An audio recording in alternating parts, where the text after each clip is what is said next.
You've always been like that. You have, since I was 21. During the final carpool karaoke, Adele revealed that James Corden's friendship has been one of the most important support systems for her throughout her life, including her divorce in 2021. You and Jules and the kids were so integral in looking after me and Angela. After a joint vacation with their respective families at the end of 2019, Adele could see that her rock wasn't as solid.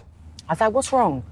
I was like, you just seemed down and you let it all out to me and you didn't feel strong. I felt so unsafe with you feeling unsafe. It was work stuff and the internet and it was all those things. So putting this segment together, I thought, I wonder if I can figure out what would have been going on in James's life at that time, at the end of 2019, that the internet would have been coming for him more than usual.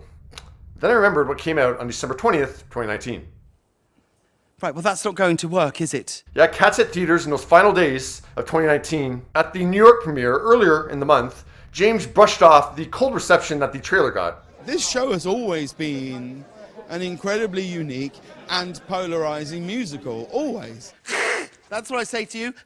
I'm excited for people to see it. But once it came out, not many did. It bombed at the box office in its opening weekend right before Christmas, and it only ended up making $75 million worldwide on a production budget of $95 million. You embarrass me, Well, after their conversation in the new year, James feeling down inspired Adele to write some lyrics. I remember I sang it into my phone and I sent it to you. It was everything that I was feeling that day. It ended up becoming I Drink Wine, off her 30 album that was released in November 2021. How come we both become a version? Some of my best writing that I've ever done, even if I do say so myself. Oh, the person we don't even like. I was floored by how you'd managed to take everything that I was feeling about myself. The world just wants to bring us down. The greatest privilege that from a conversation so just honest between two friends, Yeah. that you would create such a thing. It blows my mind. It wasn't actually mind-blowing when they put the song on during their carpool, but it was tears flowing. It will make me cry. No, I know.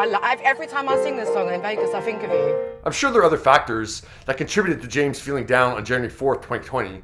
But I mean, since he mentions work and the internet, it's impossible to ignore the fact that a lot of people spent their holidays slamming the Cats film unrelentingly. And yeah, Cats wasn't good, and people are certainly entitled to their opinion about a film. But I mean, I don't think James, was feeling down just because he was hearing from people say, I don't like your movie. You know that I'm sensitive about my size. I have no doubt that he was receiving personal attacks and insults that are just uncalled for. Like, people have to remember that someone is on the receiving end of your hate-spewing rhetoric. Like, just be a little more empathetic. And I'm not saying don't voice your opinion that you don't like a movie, that's fine. But obviously, it crossed the line, and James is feeling it. But what's your reaction to that very unexpected pop culture connection between the Cats movie with James Corden and Adele's I Drink Wine? It's like... Listen, I know how low I can go.